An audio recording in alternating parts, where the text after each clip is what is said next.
Today in episode 193 of the Peak Performance Leadership Podcast, we speak to experts Bob Nelson and Mario Tamayo, and we're going to be discussing how you can bring more fun into your workplace. That's right, it's all about having fun today.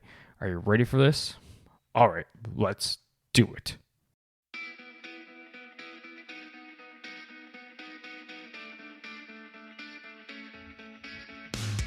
Welcome one, welcome all to the Peak Performance Leadership Podcast, a weekly podcast series dedicated to helping you hit peak performance across the three domains of leadership. Those being leading yourself, leading your team, and leading your organization. This podcast couples my 20 years of military experience as a senior Canadian Army officer with world-class guests to bring you the most complete podcast of leadership going. And for more, feel free to check out our website at movingforwardleadership.com. And with that, let's get to the show.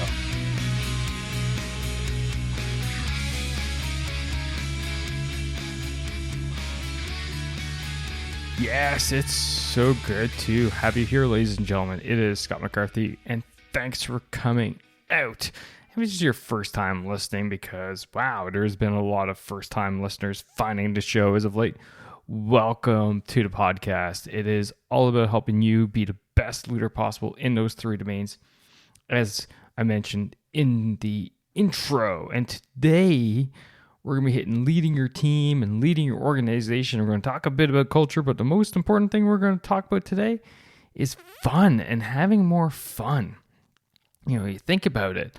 The average person spends 1/3 of their day minimum at work, right?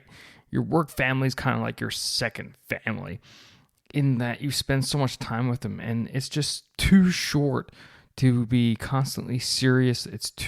Life's too short for the workday to be nothing but numbers and outcomes and all this. And you know what? Sometimes we just need to have a little fun with it. And if you're thinking right now, how can we bring a little bit more fun to our workplace?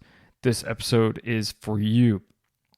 And to do this, I brought in the dynamic duo of Bob and Mario, co-authors of their book, All Around Having More Fun in the Workplace.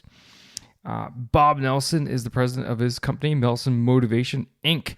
It is a leading authority on employee recognition and engagement. He's worked with 80% of Fortune 500 companies.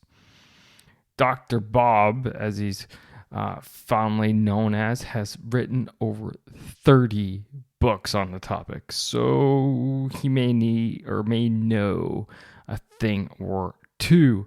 His partner Mario runs his own company of Tamayo Group Inc, and it's a no-nonsense consulting firm. He's been in the space for 30 years, maximizing human performance and working with organizations such as pharmaceutical companies, Petco, General Dynamics, in the U.S. men's Olympic team.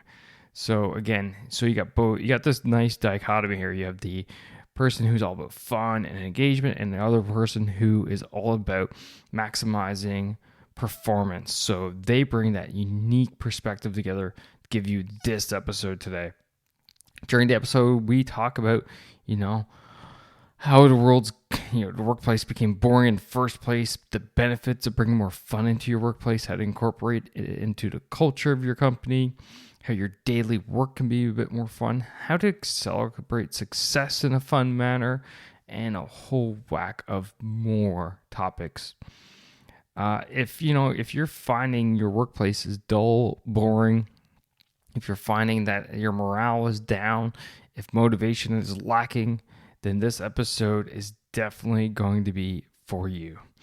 And with that is it, ladies and gentlemen. So why don't you sit back, relax, and enjoy a high conversation with Bob Nelson and Mario Tamayo about how to make work fun and get it done.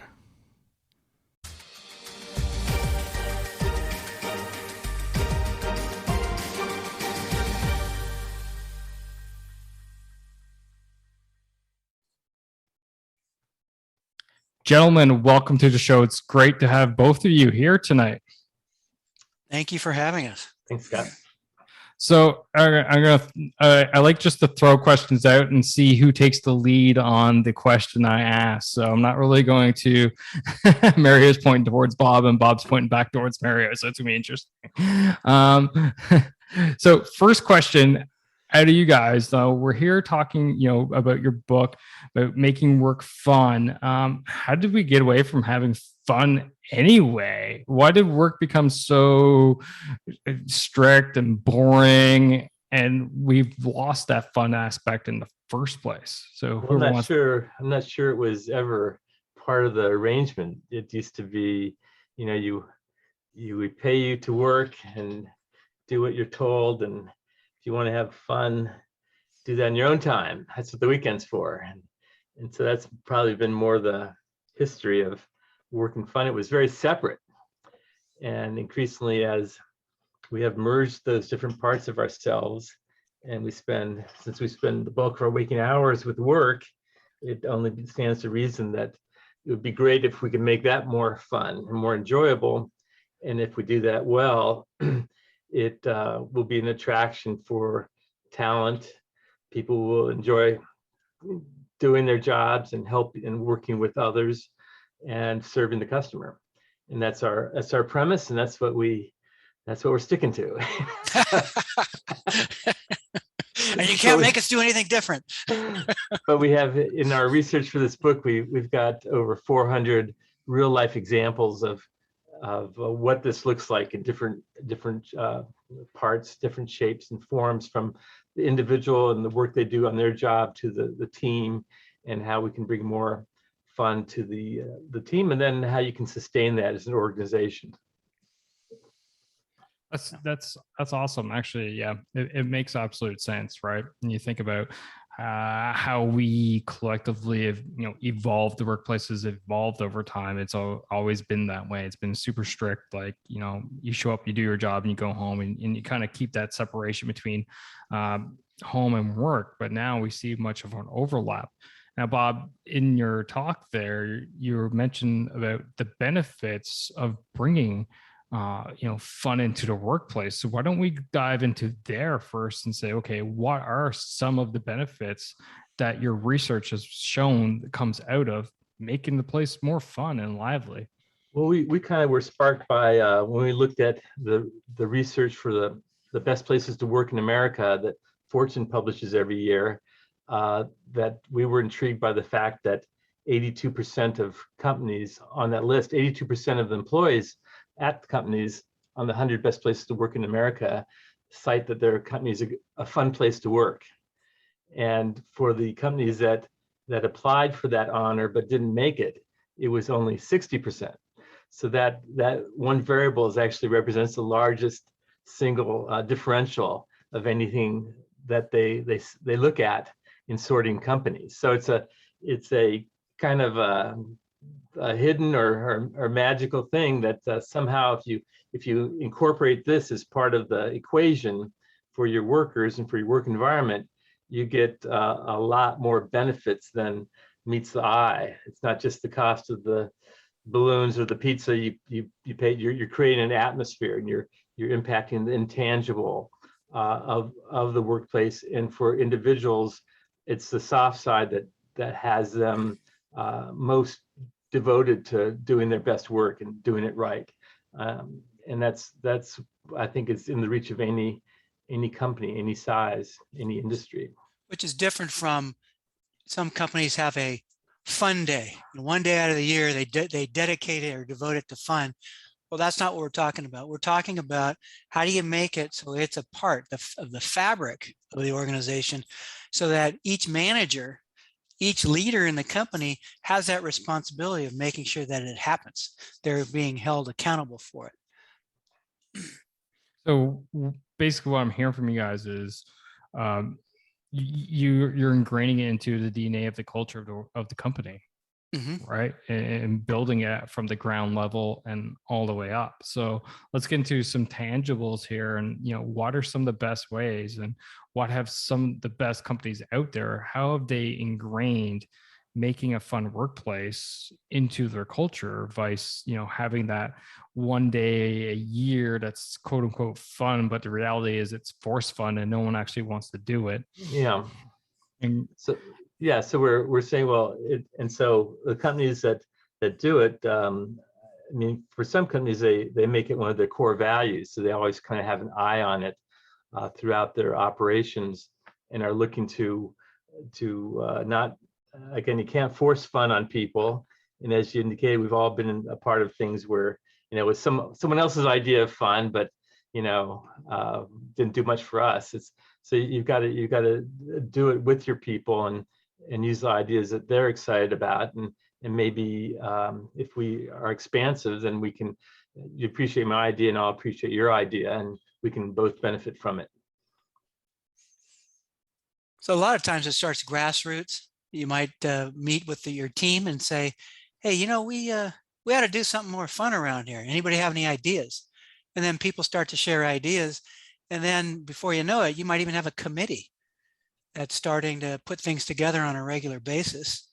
And then as the momentum grows for having more fun, the reputation gets out there, it's broader. Then before you know it, you got some companies that take it so seriously, they take fun so seriously that they have VPs of fun on the executive team. And we're saying, start anywhere you can, not just top down, but start bottom up, meet in the middle, and learn from what try a few things, learn from it, don't give up. Make sure, we talk about one principle in our book is make sure that it's safe and fun for everyone. Like you just said, Scott, you don't want to force anybody to do something that they're not going to enjoy.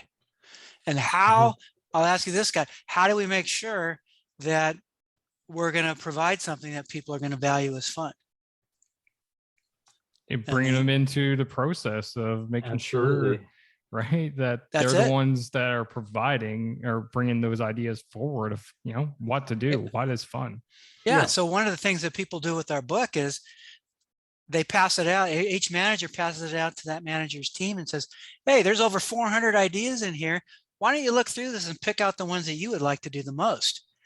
And maybe initial the ones in the margins. And yeah. So then becomes more of a motivation guide for your own team, instead of because anything that someone else has done elsewhere, you can reinvent.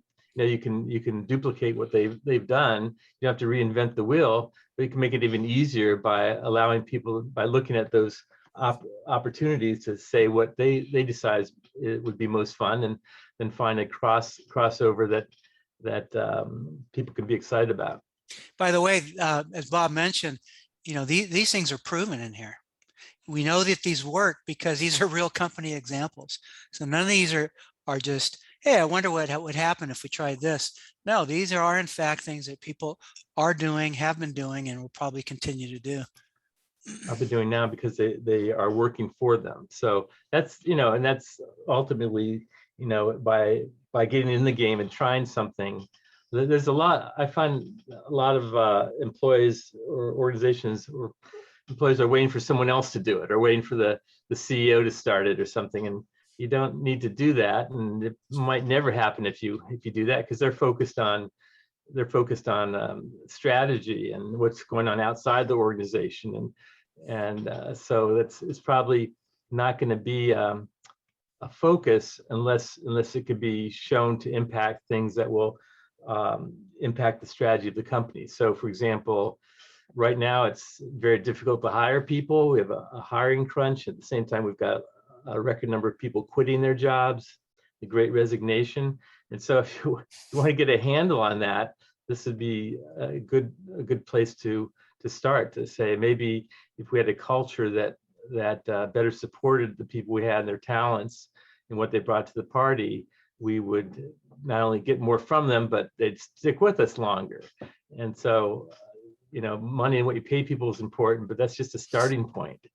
And the other things that actually get more of a result are the intangibles, such as fun or recognition, or asking people for their ideas, allowing them to pursue those, involving them in decisions, especially the ones that affect them in their job, how you handle a mistake when it's made, because you can criticize the person in front of the staff and lose ground in the relationship with them, or you could pause and say, what'd you learn from that? And take a longer term picture of the employee that shows trust and respect. Bob, you did that for me. What was it? Almost 30 years ago. Was it that long? Yeah. I worked for Bob, and I have known each other for 34 years, and we started off. He was my boss for several years, and I'm not still. and one of the first big tasks I had, I blew, and I made a huge mistake on a printing project. And Bob, why don't you tell him about that? It wasn't that big a mistake. He was in charge of the development of a training product, and that we printed up a large number of them, and it turned out that spelling check didn't catch a word that instead of manager, which is a word that was used hundreds and hundreds of times throughout the document, it said manger. And it was like he was a little nervous about that, and I said, well, you probably won't make that mistake again, will you? Well, he never did. What he said, no, what Bob said was, he goes, well, just think of this as a $10,000 training. That's an expensive training package, that's for sure. But he did it in a way that I didn't feel bad. That was, which is the important thing. And that's really what great leaders do, is they see every interaction with their direct reports and with colleagues and customers. They see every interaction as an opportunity to turn something. And we call them the turning points. And I'll ask you, Scott, can you think of a time when you met somebody or you worked with somebody that you thought every time you left them, you felt, God, that person's a great person. It's a great, whether it's a teacher. Yeah. And that's what we're trying to do with leaders, is making sure that they take every opportunity to turn that so that the employees that they deal with, the people they deal with, feel their self-esteem goes up as a result of interacting with them. Build the relationship, not just focused on getting the job done. If you build a relationship, it's going to be easier to get the job done, and the person's going to want to do the best job for you.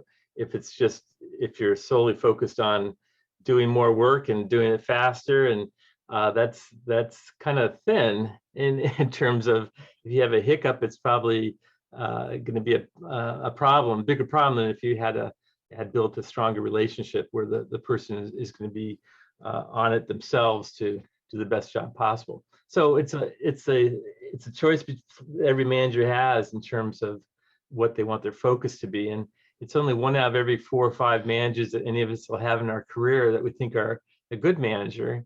And it's usually because they do some of the things that we're talking about, and that they have the best interest of the employee at heart, and it's sincere, that they wouldn't ask them to do something they wouldn't do themselves, that they are constantly looking at where the person is going and talking to them about their career and things that they're excited about, things they're learning about. And if you make that into part of the job, it's not a waste of time. It's a systematic development by every conversation in showing the person a bigger picture of what they could be, perhaps for the organization, if not for themselves on their own career in life. Now, so many great points you guys have spoken about for the past, I don't know. Gotta go now. See you later, Scott. Rest is in the book. yeah, exactly, right. But what I'm hearing the theme about is this enables the development of trust between the leader and their team, because it shows the leader now is able to even show more so that they're not just all about the bottom line, output, etc. They actually do care about their people, their well-being, how they go about their day-to-day business within the company. Are they actually enjoying their work and such, which is important to the workers today, which then enables, builds that trust bond between both the team and the leader. And then when times get rough, the leader knows that he or she can rely on their team because they've had their teams back. Now their team's going to have their back. And you guys have wrapped us around. Well, you do this through having more fun, which brings me to my question. We've talked about, having that grassroots approach. You mentioned about building a committee, even some organizations out there having a VP of fun, which that's pretty amazing. But how do we go about this on a day-to-day basis? Because really that's where the bond gets built. It's day in, day out. Yes. And I think, well, again, we've been talking about what the manager can do, but there's a lot the employee can do in terms of making their own work fun, or if they're part of a team to bring up ideas that might be fun for the group. You don't have to be a passive observer in your own life and your own job. You can be an active participant and suggest ideas. So there's all sorts of ways organizations can change. We'd like to think that it always works from the CEO and it rolls down the organization and we all fall in line. But more times than not, that's not how change happens. More times than not, someone does something that gets a better result, and based on that, they replicate it, and someone else notices and they replicate it, and you get an organic change happening, and you keep at it, and one day you cross the line, and now it's part of how we do things around here. Is more often how change occurs. It's not a announced change and it just happens magically. It's more organic, and that's a process of trial and error and learning from experiences. And when something works well, building on that. If it doesn't work well, instead of giving up, saying, well, what did we learn from that? What could we have done better? How could we do better next time? And so that you embrace it and get better at it. So I tend to think like there's a lot of companies that have fun as one of their core values, one of their 5 or 6 core values, and that's partly their way. Granted, if they're doing something, if they're acting on the core values, if they're not just on the wall, but if they're trying to push on each of those, that's one way to help sustain the effort to say, yeah, this is part of what we want to be. So how can we have more fun? How can we celebrate success? How can we catch people doing things right? Because a lot of fun is basically, making people feel good about what they did, so they want to do more of that. What you recognize gets repeated, and so let's focus on what that looks like, and for any of us in our sphere of influence in the workplace. The top is the loneliest place. Colin Powell said that once. But it doesn't have to be. Instead, you can find people to talk to, people to run ideas by, people to help you figure out solutions to the problems that you're facing right now as a leader. And see, I felt alone once, and I decided to start the podcast. And with the podcast, I decided that I needed to help people like you more. So that's why I started the Pivot for Leadership Facebook group. Leadership skills for managers to be leaders, not bosses. You can find it at movingforwardleadership.com/group. And come join us. It's completely free for you to join us and talk leadership with us day in, day out. So check us out again at movingforwardleadership.com/group. Now back to the show. So to pull on that thread, you mentioned about celebrating success, which is something I've talked about on the podcast a number of times. So let's pull on that one specifically. So what are the great companies out there which are doing great fun things? How do they go about celebrating success? Well, there's how much time do you have? There's a lot, and again, this is one of the big divides in companies out there. Is there's a lot of companies say, oh yeah, we celebrate success. We have an end of the year. At Christmas time, we do a holiday party and we give out a few awards. It's like, well, okay, well you're doing something, but that really is kind of too little, too late. You want to capture the moment more in the moment and not wait till the end of the year. That's almost like ancient history to acknowledge it. So what can we do along the way when the project is finished? What can we do to and again, you can involve the team in that. If we make this goal, what would the team like to do to celebrate? And maybe it's present the findings themselves to the management team. Maybe it's having a barbecue with all their families and not inviting management. It's all over the map. But it's And best it could be taking the team out to hosting them to a movie and popcorn afternoon popcorn lunch. after they finish a project, which is How does that work, Mario? Well, that's something that Bob and I did over at the Ken Blanchard companies. Bob was VP of product development and I was director there. And what we did is we waited until there was a major movie debut of one of the best movies of all time.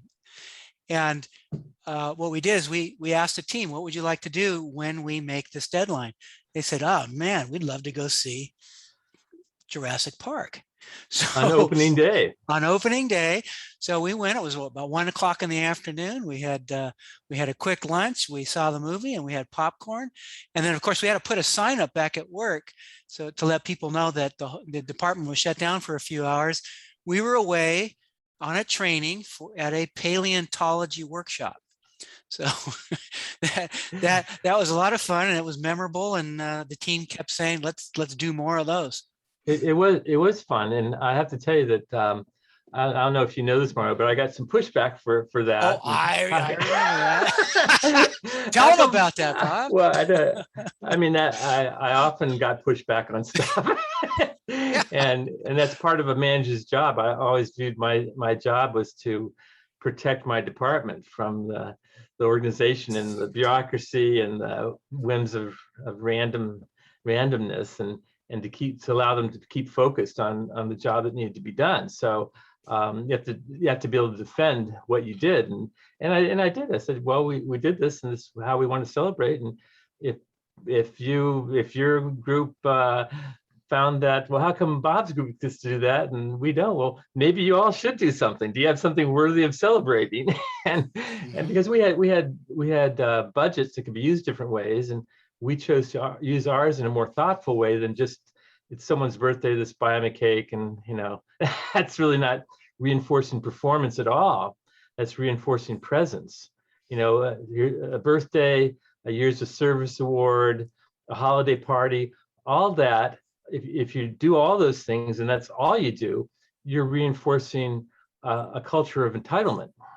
We just do stuff where you're here because you're here, and you're not a focus on performance. So if you want to be a focus on peak performance, you'd be strategic on setting up aggressive goals and then celebrating likewise when those are met.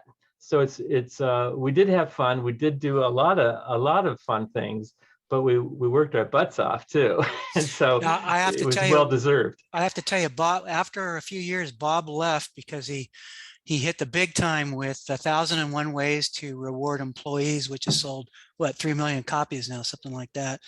But Bob had set the pattern up for me when he left, and when my team achieved something great, what I did is I took them all out, but I also doubled it as a team building event. And what I did is I took them to the Del Mar racetrack, and this is back in the days when you could do things like that. And I had them split up into partners.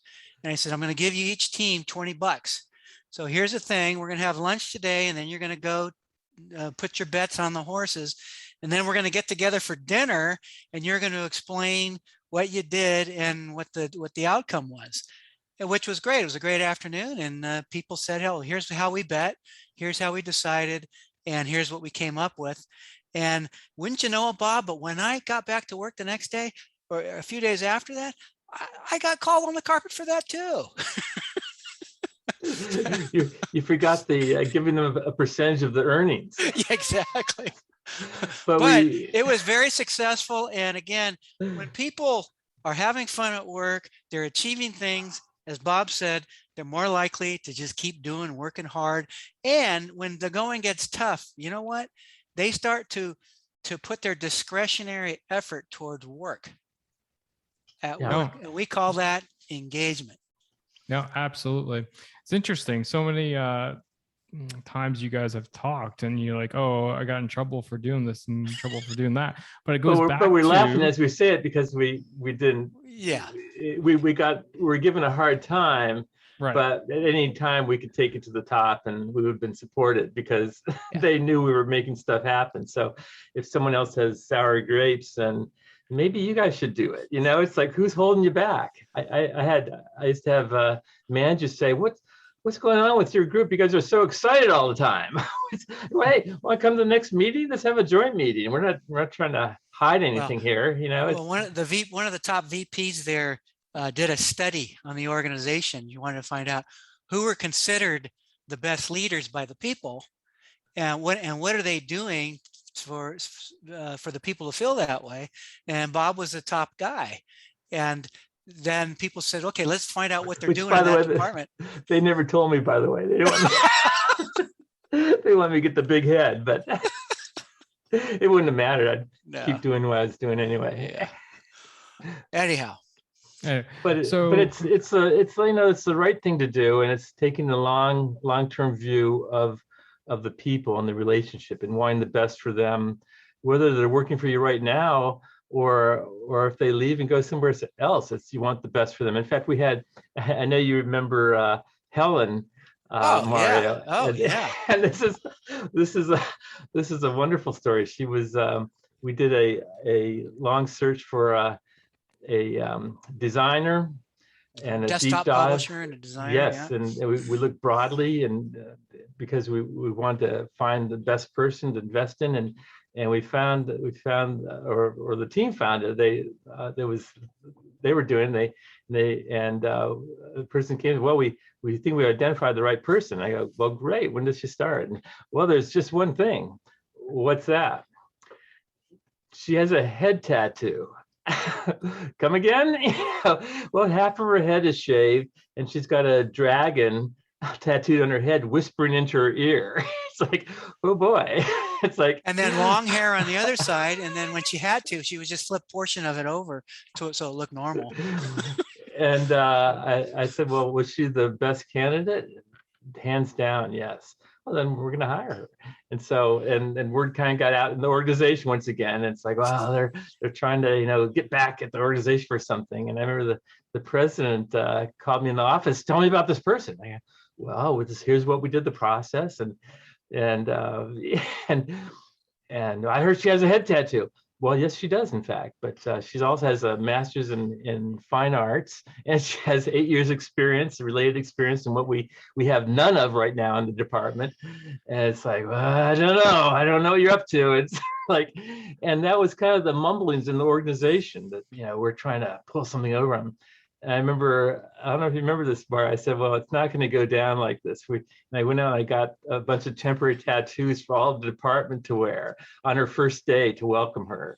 And people would say, oh, I guess, other people would say, oh, I guess you think that's funny, hiring someone with tattoos. I go, oh, well, did you hear that she has a master's in fine arts? And, oh, no one mentioned that.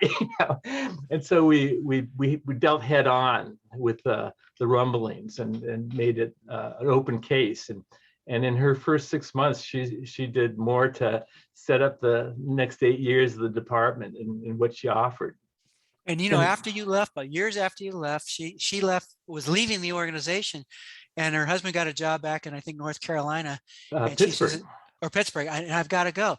Well, she was the first remote employee of the company. It was back in 1990. Yes, 7 or something like that. And I remember when she was going there, we had a big competitor there, DDI, and I knew my counterpart, and I was going to recommend her to our competition, basically. And I go, well, this will really get me in trouble. So I went to Ken Blanchard and said, Ken, here's the deal. I got this person's moved back. I could set them up with the job there, but be with our competitor. And Ken, God bless him, he said the same thing. He said, was she good for us? She was the best. Well, why wouldn't she? And I did, and she did get an offer. She didn't take it. She ended up working for us remotely. But that's the way you treat people when you're truly invested in them. You mentioned something, Scott, up front about this evolution of work. And really what it boils down to, way back when, when people had their own businesses, their own ranches, and they needed help, what'd they do? They hired a hand. And so employees were paid hands. People were hired for their physical attributes. And then people got a little bit smarter there, and they said, after a few decades, they said, you know what? We're making a lot of mistakes here, but I noticed Joe X over here doesn't make that many mistakes. You know why? Because he's using his head. He's making really good decisions. So the people then dawned on them, we got to hire people for their smarts as well, not just their hands. And then it's only been in the last 30 years or so where people say, you know what? We got to approach and we've got to embrace the entire person at work, because they're not working for us. They're not working for the company. They're starting to realize they work for themselves. And if they're working for themselves, they're going to go to a place that addresses every part of themselves. So mind, body, and spirit, head, heart, and hands. And so that's what's happening today is companies that are really smart. They're saying, we're going to take advantage and we're going to give opportunities where people can live in and work in an environment that honors their spirit, which means they're going to have fun and enjoyment. Right. Absolutely. And that's actually one of the measures of engagement. Are people allowed to do what they do best? That Gallup uses. That's one of the leading indicators of an engaged employee, that the strength finders, I think it is. Isn't yeah. It? Yeah. No, I really like that example of the tattoos of when this lady showed up to work on her first day. What a great way to, one, normalize the thing that made her different and not make her feel out of place. Two, welcome her to the team. Three, onboard her. I can just keep listing off all the different things of reasons why that was actually such a great idea. But again, in your guys' lane, fun as well. I'm sure people had a great ball, walking around with tattoos for the day too, right? Yeah, it turned out she was a very sweet woman, and it was so like how. And it was before tattoos were as popular as they are today. Right. And it was in the days when it was an image or a symbol of rebellion. Nowadays, it's a symbol of being a part of the whole pack. Right. But I remember talking to her about it. She said, well, it was kind of her showing her dedication to the arts, and she had other friends that had done similar things, that it was dedicated to her profession. So it's like, okay, well, I never heard of that, but that whatever works for you works for me. So guys, we've talked about, incorporating it into the organizational culture. So that for me, is towards my leading your organization domain. We talked about how we can make it more fun for the team members out there and leading your team. But I guess my final, theme I want to hit on here is how the hell can I make my own work fun? I go through periods where I'm doing just mundane, monotonous paperwork and stuff like this. Like, how can I actually make myself enjoy that? You got any tips or advice for me there as I sit there? Yes, we do. I would love to hear them. It's amazing. One of my big learnings in this whole project was in all the people we interviewed, in terms of what made things fun for their own work. No one had the same answer. And it just kind of really surprised me, because I if you ask me what's fun, well, that's easy. It's when you're laughing, you're having fun. Enough said, But if you ask my wife what's fun, which I've done, and she said, well, fun is when you've worked hard and you get home and you had a good day because you accomplished a lot. That's fun. I go, really? Well, what? And so Bob, such is the case. No one had the same answer twice. And Bob gave her 10 more things to do the next day. It was amazing. But so for example, you could have, and I know Mario does stuff like this too. You kind of play games with yourself. So you say you got something you're dreading on doing.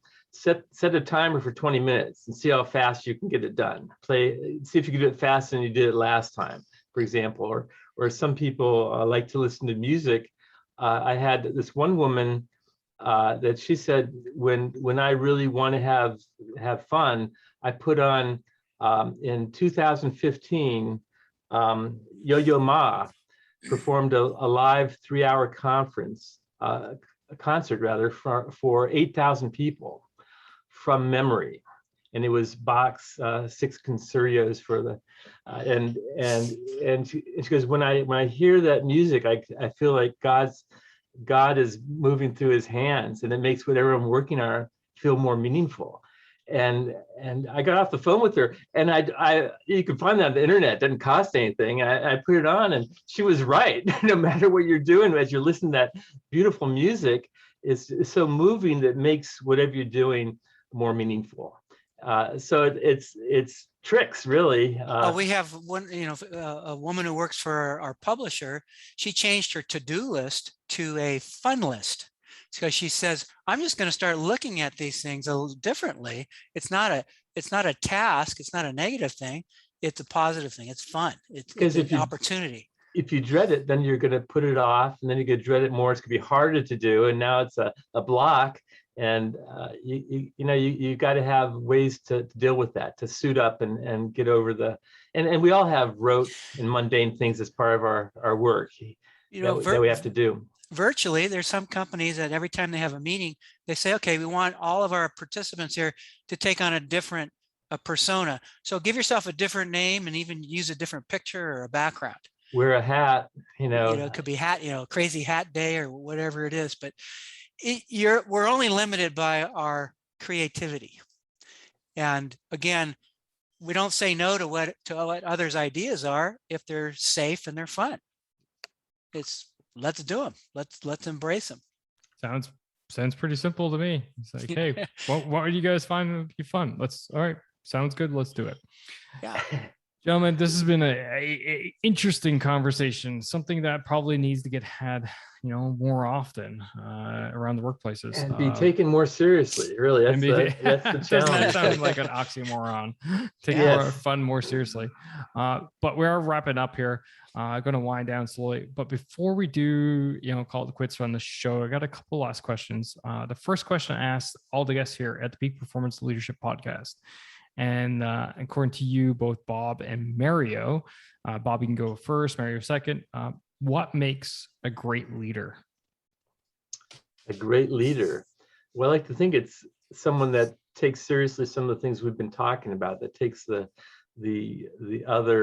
people that they're working with, that are working for them, puts them first. Peter Drucker says, management is getting the work done through others. That doesn't mean proving you're the smartest person in the room. It doesn't mean micromanaging. It doesn't mean taking stuff back and doing it because you don't trust the person. It means systematically going to the person and seeing how, to all the people who work for you, and how are they doing, and is there anything I can do to help you? And systematically asking that. Are they excited about their job? And if they're not, talking to them about why not and what can get them back in that level of excitement. Talking about what they want to do next, and what they need to do to line up that for their career. You can't promise someone a promotion, for example, but you can promise them that you can help them any way you can to be prepared so that you can take on that promotion, whether it's with the current company or with a different company. And so it's having their best interest at heart first and foremost. I say makes for a great leader. I'm going to add to that. I think that I agree with all of that. I'm going to add that all great leaders see things that could be, and they say, well, why not? And then they're able to continually communicate that message in ways of what this vision could be. And they put it in ways that people can see themselves in it. And so everything else Bob said, I think follows that. The other thing a great leader does, they listen. They listen to feedback. They listen to their direct reports. They listen to customers and colleagues. And then finally, they're open and honest with themselves, and they listen to themselves. And I think when a person does that, they're a fantastic leader. Awesome, gents. Love the answers. And the final thing is, how can people find you? How can they follow you? Shameless plugs are allowed. How about it? Mario, I'll let you go first this time. You can find me through Bob's website, through Dr. Bob. Mario, you have a website too. I got to tell you, we do a lot of work together, and also when you visit the website, it's a great place to get the biggest discount possible for our book. And so which website is also available at Barnes and Noble and Amazon and Audible and Odyssey. If you get it online, please get it from bookshop.org, which supports small bookstores. Yeah, but I'm at www.tamayogroup.com, and Bob is www.drbobnelson.com, DRBOBNELSON, and that has all the services, consulting, speaking, coaching, as well as an online bookstore. And all of it integrates. And many more resources for video clips, talks, all kinds of stuff there as well. This is my 31st book, and I was honored to do that with Mario as his first book. And I got 30 more to go. Yeah, you do the next 30. But I speak on all the topics of my books and consult on things we've talked about in terms of creating a culture that is more meaningful for, oh boy, I didn't know you had that even. This is the original. How many printings has this gone through, Bob? 64th right now. Yeah. And that's sold, what, almost 3 million copies? Yeah, a little less than that, but a bunch. Okay. Sold a bunch. Yeah. Yeah, for the audience who's just listening, Mary is holding up 1,001 Ways to Reward Employees by Dr. Bob Nelson. So we'll throw that in the show notes. For you, the listener, as always, it's easy to find all these different resources that the guys mentioned. Just go to movingforwardleadership.com/193, and the links are going to be in the show notes. Gentlemen, thank you for your time. Thanks for coming out and speaking to us. How to have more fun, because you know what, I sat back with this with my microphone on mute for most of this conversation and just chuckled away at you two just going at it. So this was definitely fun. Well, it was fun to speak with you, Scott. So thanks again for having us. Say hello to your uncle for us too. All right, Sir Paul. And that's a wrap for this episode, ladies and gentlemen. Thank you for listening. Thank you for supporting the Peak Performance Leadership Podcast. But you know what you could do to truly support the podcast? And no, that's not leaving a rating and review. It's simply helping a friend. And that is helping a friend by sharing this episode with them if you think this would resonate with them and help them elevate their performance level, whether that's within themselves, their teams, or their organization. So do that. Help me, help a friend. Win-win all around. And hey, you look like a great friend at the same time. So just hit that little share button on your app, and then feel free to fire this episode to anyone that you feel would benefit from it. Finally, there's always more. There's always more lessons around being the highest performing leader that you can possibly be, whether that's for yourself, your team, or your organization.